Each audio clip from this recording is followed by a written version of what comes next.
അള്ളാഹുവിൻ്റെ റസൂൽ സല്ലല്ലാഹു അലൈഹി വസല്ലമ പറഞ്ഞിരിക്കുന്നു, ലാ തഹാസദു, നിങ്ങൾ പരസ്പരം അസൂയ വെക്കരുത്.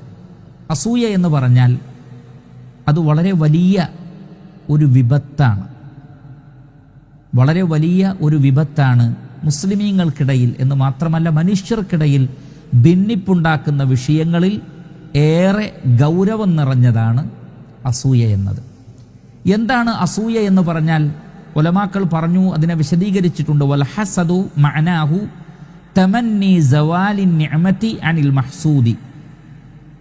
നാം ആരോടാണോ അസൂയ വെക്കുന്നത് ആ വ്യക്തിക്ക് ലഭിച്ച ഒരു നിഅമത്ത്, ഒരു അനുഗ്രഹം നീങ്ങിപ്പോവാൻ ആഗ്രഹിക്കലാണ്. എന്ന് പറഞ്ഞാൽ മറ്റൊരാൾക്ക് ലഭിച്ച ഒരു നിഅമത്ത് അതിനോട് അനിഷ്ടം തോന്നുക, അതവന് കിട്ടിയിട്ടില്ലായിരുന്നെങ്കിൽ എന്ന് ആഗ്രഹിക്കുക, അവൻ അതിന് അർഹനല്ല എന്ന് ചിന്തിക്കുക, അല്ലെങ്കിൽ അത് എനിക്കായിരുന്നു കിട്ടേണ്ടിയിരുന്നത്, എങ്ങനെയെങ്കിലും അവനിൽ നിന്ന് അത് നീങ്ങിപ്പോവേണ്ടിയിരുന്നു, അവനത് കിട്ടരുതായിരുന്നു എന്ന് ചിന്തിക്കുന്ന അവസ്ഥക്കാണ് അസൂയ എന്ന് പറയുക. എന്താണ് തമന്നി സവാലിൻ നിഅമതി അനിൽ മഹ്സൂദ്. ആരോടാണോ അസൂയ വെക്കുന്നത് ആ വ്യക്തിക്ക് ആ നിഅമത്ത് ലഭിച്ചത് ശരിയല്ല, അത് നീങ്ങിപ്പോവട്ടെ എന്ന് ആഗ്രഹിക്കലും അതവന് കിട്ടിയിട്ടില്ലായിരുന്നെങ്കിൽ എന്ന് കൊതിക്കലുമാണ് യഥാർത്ഥത്തിൽ അസൂയ എന്നതുകൊണ്ട് ഉദ്ദേശിക്കുന്നത്. സവാഉൻ അറാദഹ അൻ തകൂന ലഹു ഔ അൻ തസൂല വലാ തകൂനു ലി അഹദിൻ.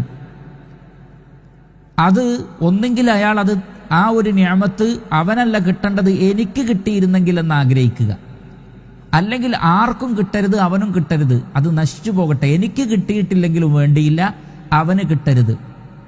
ഇതൊക്കെ മനുഷ്യർക്കുണ്ടാകുന്ന ചിന്തകളാണ്.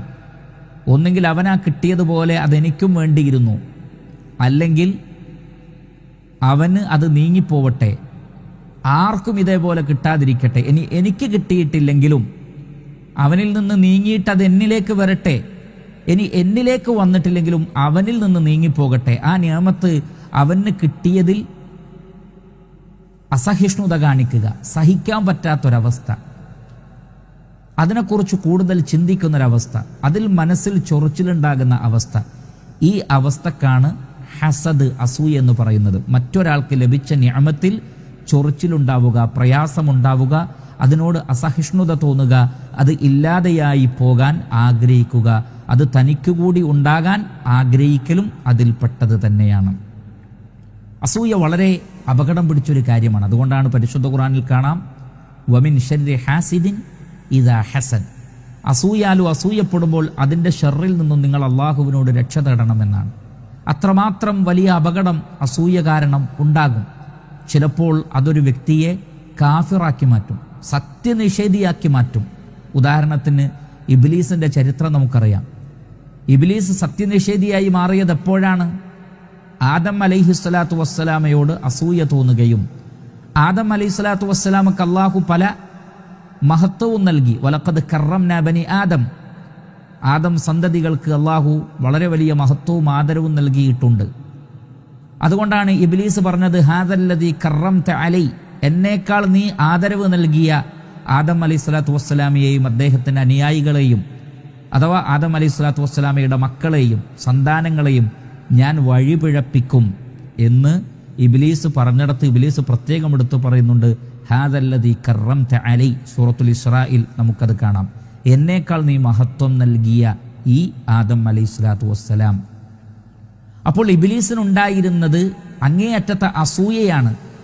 ആ അസൂയ ഇബ്ലീസിനെ ശരിയായ കാഫിറാക്കി മാറ്റി എന്ന് മാത്രമല്ല, സകല മനുഷ്യരെയും വഴിപിഴപ്പിക്കുന്ന ഏറ്റവും വലിയ സത്യത്തിൻ്റെ, നന്മയുടെ, പുണ്യത്തിൻ്റെ ശത്രുവായി ഇബ്ലീസ് മാറി.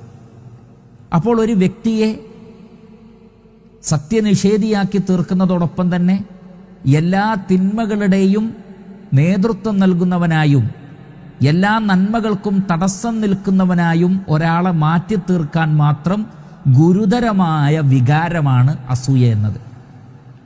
അതുകൊണ്ട് വിശ്വാസികൾ അസൂയയെ അങ്ങേയറ്റം കരുതണം. ഒരിക്കലും വിശ്വാസികൾക്ക് അസൂയ ഉണ്ടാവാൻ പാടില്ല. കാരണം ഒരാൾക്ക് മറ്റൊരാളോട് അസൂയ തോന്നുമ്പോൾ അത് അയാളുടെ വിശ്വാസത്തെ തന്നെ ബാധിക്കുന്നുണ്ട്. എന്താണ് ആ വിശ്വാസം? സത്യവിശ്വാസികൾ വിശ്വസിക്കേണ്ടത് പ്രപഞ്ചത്തിൽ എല്ലാം അള്ളാഹുവിൻ്റെ സൃഷ്ടികളാണ്. അവൻ ഉദ്ദേശിക്കുന്ന അളവിലും തോതിലുമാണ് ഓരോന്നിനെയും അവൻ സൃഷ്ടിച്ചത്. അവർക്കൊക്കെ അവർക്കാവശ്യമായ നിലനിൽപ്പിന് ആവശ്യമായ കാര്യങ്ങൾ അള്ളാഹു നൽകുന്നതും ഒരു ഖദർ അനുസരിച്ചാണ്. മനുഷ്യരുടെ വിഷയവും അങ്ങനെ തന്നെ. അവൻ ഉദ്ദേശിക്കുന്നവർക്ക് അവൻ കൂടുതൽ നൽകുന്നു. യബ്സുത്തു റിസ്ഖ ലിമൻ യശാഉ വയഖ്ദിർ. അവൻ ഉദ്ദേശിക്കുന്നവർക്ക് ഉപജീവനം വിശാലമാക്കി കൊടുക്കുന്നു. അവൻ ഉദ്ദേശിക്കുന്നവർക്ക് അവൻ ഉപജീവനത്തെ കുടുസാക്കുകയും ചെയ്യുന്നു. അപ്പോൾ ഓരോ ആളുകൾക്കും ലഭിക്കുന്ന നിഅമത്തിന്റെ അളവ് അത് അള്ളാഹു നിശ്ചയിച്ചതാണ്, അള്ളാഹു നൽകുന്നതാണ്. ഇന്ന് നൽകുന്നവന് നാളെ അവൻ തടഞ്ഞേക്കാം, ഇന്ന് തടഞ്ഞവന് നാളെ അവൻ നൽകിയേക്കാം. എല്ലാം അള്ളാഹുവിൻ്റെ തീരുമാനപ്രകാരമാണ് എന്ന് വിശ്വസിക്കുന്ന ഒരാൾ ഒരിക്കലും തന്നെ മറ്റൊരാൾക്ക് ലഭിച്ച നിഅമത്തിൽ അസൂയ കാണിക്കുകയില്ല. അങ്ങനെ അസൂയ കാണിക്കുമ്പോൾ അവന് യഥാർത്ഥത്തിൽ നന്ദികേട് കാണിക്കുന്നത് അള്ളാഹുവിനോടാണ്. അവൻ്റെ ആ വികാരം യഥാർത്ഥത്തിൽ അള്ളാഹുവിൻ്റെ തീരുമാനത്തിനെതിരാണ്. കാരണം ആ വ്യക്തിക്ക് ആ ഒരു ഖൈറ് നൽകിയതാരാണ്? അള്ളാഹുവാണ്, അള്ളാഹു സുബ്ഹാനഹു തആലയാണ്. അതിനാ വ്യക്തിയെ തെരഞ്ഞെടുത്തത് അള്ളാഹു സുബ്ഹാനഹു തആലയാണ്. അള്ളാഹുവാണ് അത് ഖദറാക്കിയത്, അവൻ്റെതാണ്. അപ്പോൾ അള്ളാഹു ഖദറാക്കിയ അവൻ്റെ മുതൽ അവൻ്റെ അടിമകളിൽപ്പെട്ട ഒരാൾക്ക് കൊടുത്തതിന് മറ്റൊരാൾക്ക് വിഷമം തോന്നുന്നുവെങ്കിൽ അവൻ അള്ളാഹു സുബ്ഹാനഹു വ തആലയുടെ തീരുമാനത്തോടാണ് അവന് ദേഷ്യം തോന്നിയിട്ടുള്ളത്. യഥാർത്ഥത്തിൽ ആ അസൂയ മടങ്ങുന്നത് അള്ളാഹു സുബ്ഹാനഹു വ തആലയിലുള്ള അവൻ്റെ മോശമായ ധാരണയിലേക്കാണ്. അതുകൊണ്ട് അസൂയ എന്നത് ഗുരുതരമായ നമ്മുടെ അഖീദയെ, നമ്മുടെ വിശ്വാസ കാര്യങ്ങളെ തന്നെ ബാധിക്കുന്ന ഗുരുതരമായൊരു പ്രശ്നമാണ്. അങ്ങനെയുള്ളൊരു വികാരമാണ് അസൂയ എന്നത്.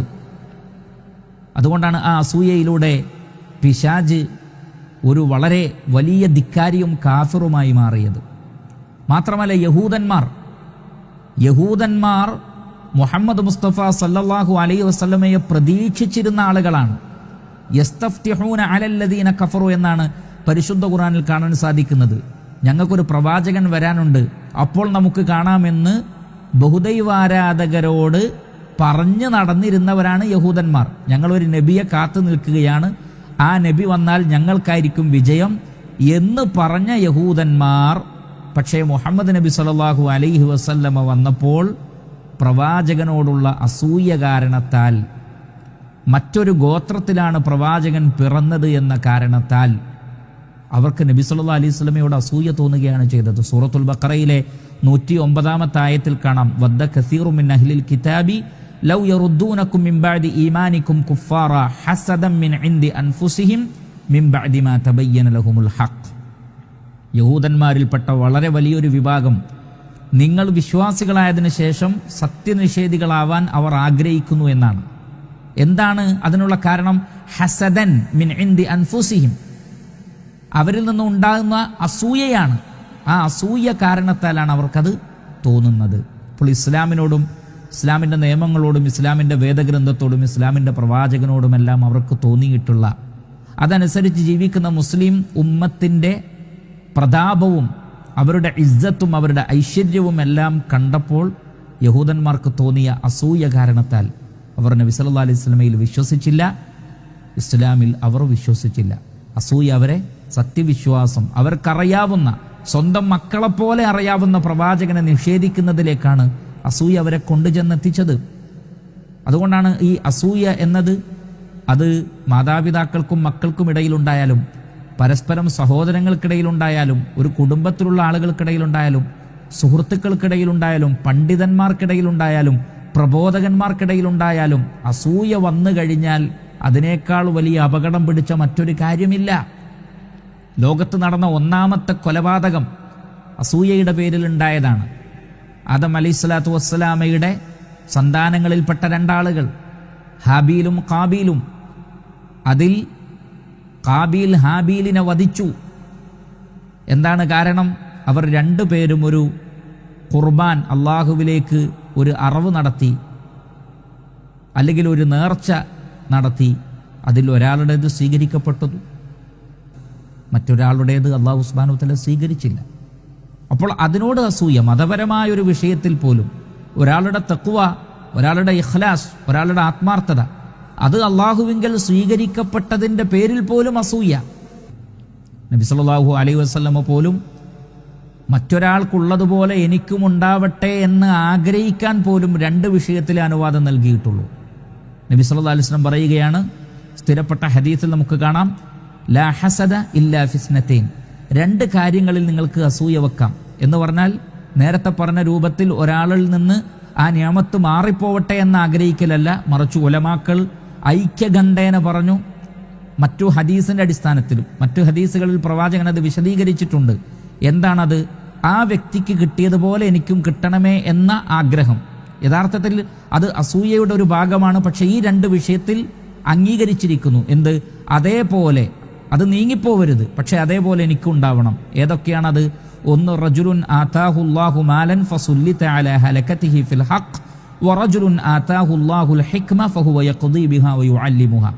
ഒരാൾക്ക് അല്ലാഹു സ്വത്ത് നൽകി, അയാൾ സത്യത്തിന്റെ മാർഗത്തിൽ ആ സമ്പത്തിനെ ചെലവഴിക്കുമ്പോൾ, പടച്ച റബ്ബേ എനിക്കും സ്വത്തുണ്ടായിരുന്നെങ്കിൽ ഞാൻ നന്മയുടെ മാർഗത്തിൽ അത് ചെലവഴിക്കുമായിരുന്നു, എനിക്കും അതുപോലെ ഉണ്ടായിരുന്നെങ്കിൽ എന്നാഗ്രഹിക്കാം.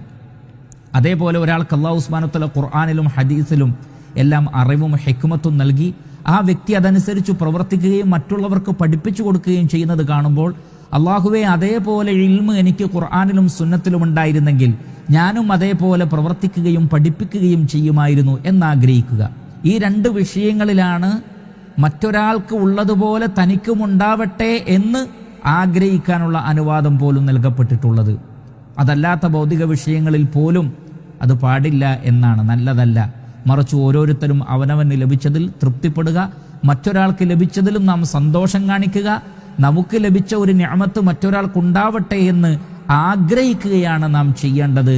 കൂടുതൽ കൂടുതൽ മറ്റുള്ളവർക്ക് നന്മകൾ ഉണ്ടാവട്ടെ എന്ന് ആഗ്രഹിക്കുകയും അതിനുവേണ്ടി പ്രാർത്ഥിക്കുകയും മറ്റൊരാളുടെ ഖൈറിൽ സന്തോഷിക്കുകയും ചെയ്യുന്ന ഒരവസ്ഥയാണ് വിശ്വാസികൾക്കുണ്ടാവേണ്ടത്. ഇപ്രകാരമാണ് ഇസ്ലാം വിശ്വാസികളെ പഠിപ്പിക്കുന്നത്. അതുകൊണ്ട് നബി സല്ലല്ലാഹു അലൈഹി വസല്ലമ പറയുന്ന ഈ ഒരു വാചകം വളരെ ശ്രദ്ധേയമാണ്. ലാ തഹാസദു, നിങ്ങൾ ഒരിക്കലും പരസ്പരം അസൂയ വെക്കരുത്.